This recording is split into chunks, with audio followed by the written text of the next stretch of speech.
तेरे इश्क की इंतहा चाहता हूँ, मेरी सादगी तो देख क्या चाहता हूँ। एक मरतबा हज़रत शेख शिबली रहमतुल्लाह अलैह वज़ू करके घर से निकले। रास्ते में ही थे कि अल्लाह ताला की तरफ से इल्हाम हुआ, शिबली ऐसा गुस्ताखाना वज़ू करके तू मेरे घर की तरफ जा रहा है। वो सहम गए और पीछे हटने लगे। जब वो पीछे हटने लगे तो दोबारा इल्हाम हुआ, शिबली तू मेरा घर छोड़कर कहाँ जाएगा। वो फिर डर गए और ज़ोर से अल्लाह की ज़रब लगाई।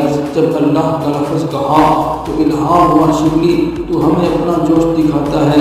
हज़रत शिबली रहमतुल्लाह अलैह ये सुनकर हिम्मत कर बैठ गए। फिर थोड़ी देर के बाद इल्हाम हुआ, शिबली तू हमें अपना सब्र दिखाता है। फिर आखिर कहने लगे, ए अल्लाह मैं तेरे ही सामने फरियाद करता हूँ। असल में अल्लाह ताला अपने प्यारों के साथ ज़रा मोहब्बत की बातें करना चाहते थे।